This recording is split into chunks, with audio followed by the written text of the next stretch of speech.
All of the Harry Potter movies hold a nostalgic place in my heart, and at the end of the day, I'll still go back time and time again and watch them over. However, there's one thing about the Goblet of Fire that has always annoyed me, and it happens right at the beginning of the movie. You see, in the books, we have a giant buildup with foreshadowing and hints dropped here and there that pay off in a massive reveal of Barty Crouch Jr. But in the movie, they show him not once, but twice in the first few minutes of the film, completely ruining the entire surprise at the end of the story. And one of the most important moments in the book that the movie ruined was the Death Eater attack after the Quidditch World Cup and the Dark Mark. This is such a crucial moment that introduces us to new characters, spells, and plot points that are all super important later on. So what all did the movie change or just entirely remove? Well, in today's video, we're going to answer that question in detail as we go page by page through these chapters, comparing them to their corresponding scene in the movie. My name is Gibby, and welcome to episode 45 of Movies vs. Manuscripts Harry Potter Edition.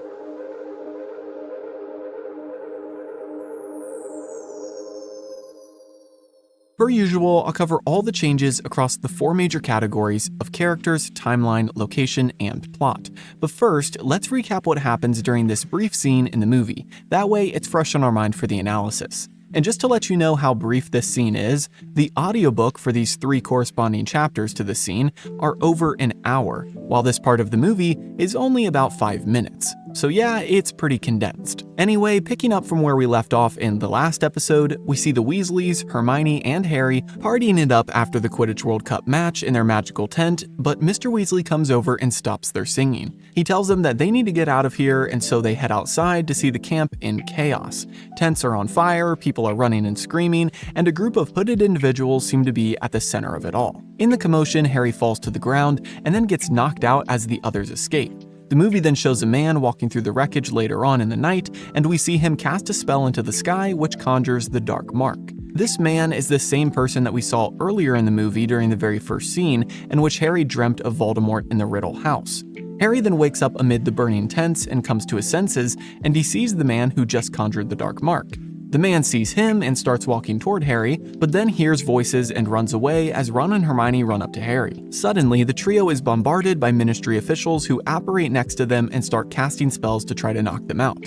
A Ministry official named Barty Crouch goes up to the trio and asks which one of them conjured the Dark Mark. But they all deny doing it, and Harry tells them that he saw a man, so the Ministry wizards go chasing in that direction. The scene then cuts to the trio on the Hogwarts Express, and we see Harry and Cho have an awkward exchange. Hermione then tells Harry that he needs to write to Sirius as she sees him rubbing his scar again, and so he does, sending Hedwig out the train window. And that is where our scene ends for this week.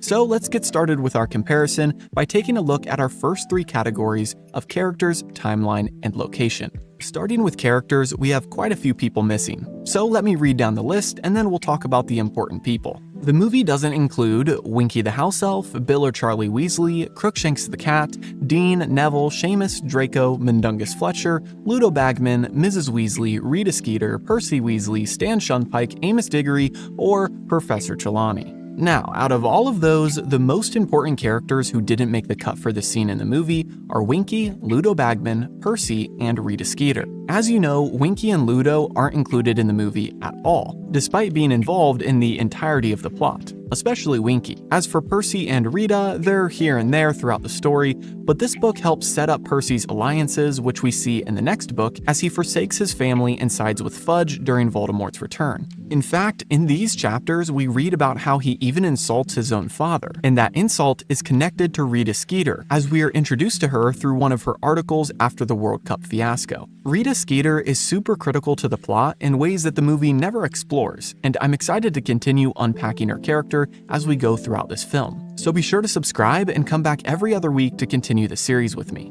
Now, as for timeline, there's nothing drastic changed. We simply skip over some of the time in between the World Cup and when they returned to school. This in-between time contains a decent amount of information about the aftermath of the Death Eater attack, and we'll unpack those exact details in the plot changes. Finally, for location, we hear for the first time in these chapters about Beauxbatons and Durmstrang. Although funnily enough, we learn that Durmstrang's location is a secret to the outside world. Besides those schools, we also don't see King's Cross or the Burrow, as again the movie skips straight from the World Cup to them on the train. Now, before we jump into the plot changes, I wanted to give a shout out to Jason, Cody, Joshua, and the rest of my incredible Patreon supporters who make these videos possible every month. If you'd like to join the fun over on Patreon and help support the channel at the same time, you can click the link in the description.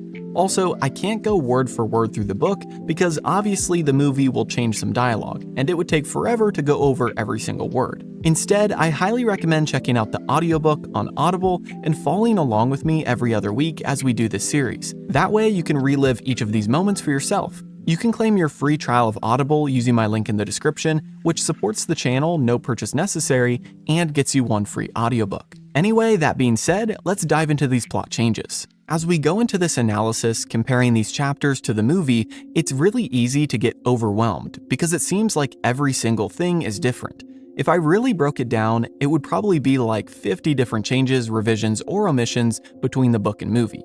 So the best way to view this is actually by separating these chapters and the scene into 5 sections, which means that we really only have 5 major changes, and within those 5 changes, there are a lot of small but super important details and lore that the movie cut. Those 5 sections are pre-attack at the World Cup, during the attack, the Dark Mark, post-attack, and finally the journey to Hogwarts. So starting with our first section, which is pre-attack, we can simply say that this entire part of the book was removed, because the movie goes straight from the World Cup match to the attack after. But there are a few things in between in the book that I wanted to mention. So here's what happens in the book. After the World Cup match, they head back to their tent and Mr. Weasley tells Fred and George to not tell their mother about their gambling. Don't forget, they just won big after betting their entire savings on the match.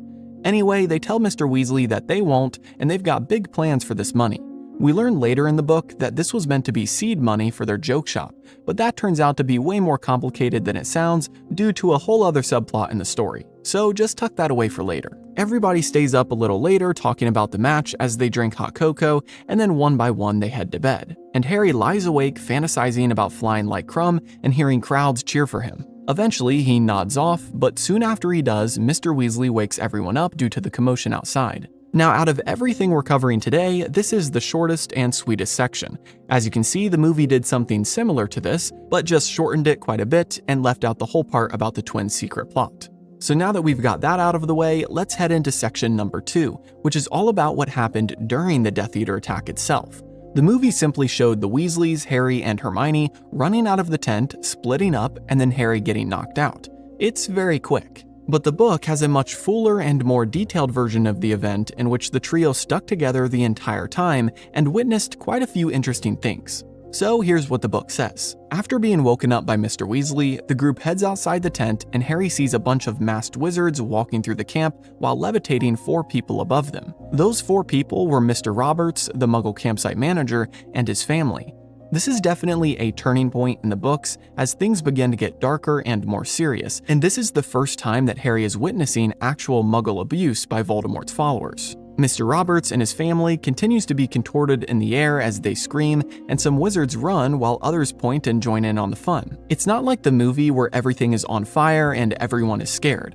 Sure, they are blasting a few tents out of the way here and there and lighting some things on fire, but the book is clear that some people are encouraging the Death Eaters' behavior and joining their march. Mr. Weasley, Bill, Charlie, and Percy all go to assist the other Ministry officials in stopping the Death Eaters, and our trio, plus the twins and Ginny, are told to head into the woods and stay out of trouble. Somehow the trio gets separated from Ginny and the twins, and as they run through the dark woods being pushed by a crowd of people, Ron trips over a tree root and falls to the ground. As he gets up, they hear the drawling voice of Draco Malfoy, who's standing there calm as can be. He then tells them that they should get a move on because they wouldn't want Hermione to be seen by the Death Eaters. After all, they view Muggleborns as just as bad if not worse than Muggles. Harry and Ron want to absolutely pound Draco, but Hermione restrains them and Harry asks where Draco's parents are, saying that they're probably wearing masks right now. Draco tells Harry that even if his parents were there, he wouldn't tell him about it, and he gives a knowing smile which clues us in to the fact that Lucius is most likely in charge of this event. Anyway, after they leave Draco, they run into a few girls who are trying to talk to them in French, and Hermione tells the boys that they're from Beauxbatons, which is another magical school. They then continue on into the woods, and Harry reaches in his pockets and realizes that he doesn't have his wand, and he must have left it in the tent. This is a key detail, so remember this for a next section. As they continue to run into the woods, they spot Winky the house elf struggling to walk away from the commotion. Harry can tell that she's obviously struggling against some order of her master, Barty Crouch, because every step she takes seems to be very difficult. After this brief encounter, they witness another interesting detail, which is a group of boys gathered around some villa. Each boy is trying to one-up the other by lying about what they do for a living, with none other than Stan Shunpike, the conductor on the night bus who Harry met the previous year, telling one of the villa that he's going to be the youngest minister for magic ever. Surprisingly, Stan Shunpike is a character who you would think is meaningless, but he'll keep cropping up throughout the rest of the series. Finally, this section wraps up with Harry, Ron, and Hermione stopping in a part of the woods where they're alone and they can hear if anyone is coming, and they decide to wait there for Mr. Weasley and the others. But all of a sudden, Ludo Bagman comes out of the woods. Now, if you don't remember from the last episode, Ludo Bagman is the head of the Department of Magical Games and Sports, and he was pretty much in charge of organizing the entire World Cup final match. But he also was the one who lost the bet to the Weasley twins, and was taking bet from some others as well. So as he comes out of the woods, the trio can tell that he isn't his usual rosy-cheeked and jolly self. Obviously, as we'll learn later, he's had to pay some unexpected debts due to his gambling. Anyway, he's shocked to see the trio in the woods and asks what they're doing there. And then they fill him in and he disapparates after cursing out the Death Eaters. And that is everything we missed in the movie during the attack of the Death Eaters. And here's a brief recap of all of those important points from that section. Number 1, the Death Eaters aren't just walking around setting tents on fire. They're levitating muggles 60 feet in the air and torturing them for fun. Number 2, Mr. Weasley and the older boys go help the Ministry to stop the Death Eaters. Number 3, the trio encounters Draco, who is calm and obviously knows his parents are involved in the riot. Number 4, they run into some students from Beauxbatons, foreshadowing the upcoming school year. Number 5, they see Winky walking into the woods. Number 6, they see Stan Shunpike try to impress some villa. Number 7, they see Ludo Bagman is distressed by something other than the riots. And lastly, at number 8, the trio are all together and Harry does not get separated from his friends. Remember how I said there are a lot of changes? Well, there you go. But that's only section 2. We still have to discuss the Dark Mark, which might be the most important of them all, the aftermath of this World Cup fiasco, and finally their journey to Hogwarts. So let's move on into section number 3, which is all about the Dark Mark, as this takes up many pages within this chapter of the book. It's a lot more complicated than just what the movie shows, with Harry witnessing a man cast a spell into the sky and then the Ministry appearing and running after him. Here's what really went down. While the trio waited in the trees for the rioting to stop, they suddenly hear someone around them, but they couldn't see anything in the darkness. Harry stood up from where they sat and asked, "Who's there?" but got no reply. Suddenly, they heard a man shout, "Mors Morda," and a green flash came from nearby and shot into the sky. Harry wanted to investigate, but Ron and Hermione quickly grabbed him and pulled him away, with Hermione telling him that the mark in the sky was Voldemort's mark. So, reluctantly, Harry went with them a few steps, but before they could go any further, a bunch of wizards apparated around them out of nowhere, with wands pointing right at the trio. Harry noticed their wands and instinctively told Ron and Hermione to duck, tugging them to the ground. Then the Ministry wizards all started yelling "Stupefy" until Mr. Weasley stopped them as he recognized his son. Similarly to the movie, Barty Crouch ran up to the trio and immediately began interrogating them, asking which of them conjured the Dark Mark. All of them denied doing it, and then Mr. Weasley, along with the other Ministry officials, recognized that this was highly unlikely. Something that is said multiple times in the book, but not during this part of the movie, is that the Dark Mark is a complicated spell and only Voldemort's followers know how to do it. It's not something a young wizard can easily do for a prank, so Barty Crouch backs off a little. But this is where things get really interesting.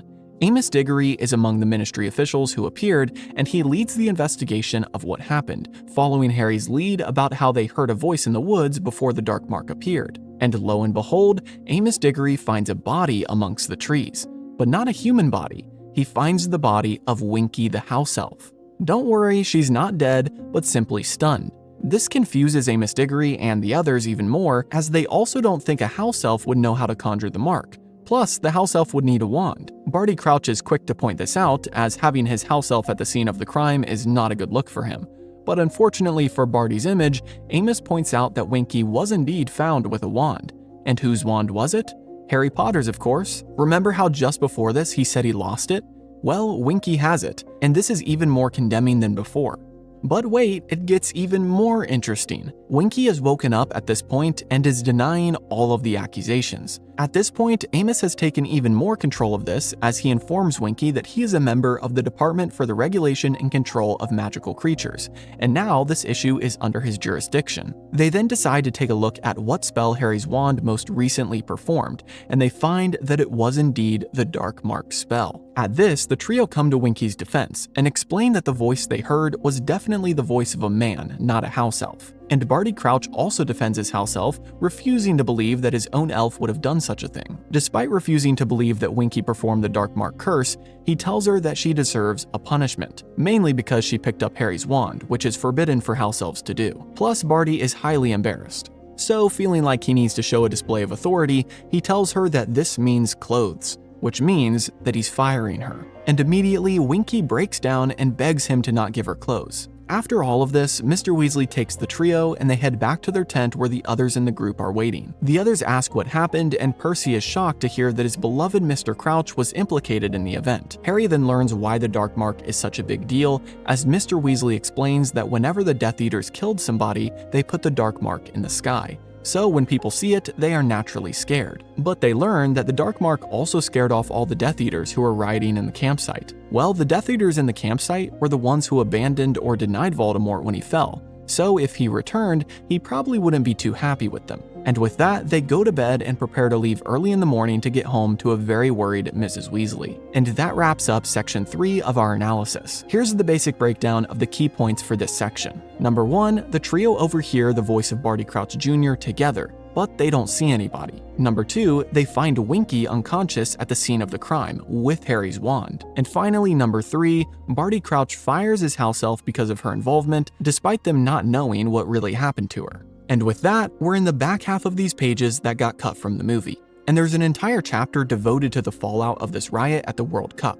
It's called Mayhem at the Ministry, and the main focus is put on Mr. Weasley as he is working overtime to help the Ministry clear up this situation. The big change with this section is obviously the fact that it's entirely removed from the film. We skip straight from Harry staring at the Dark Mark to the trio on the Hogwarts Express. So all of this in-between time at the Burrow before school starts is removed.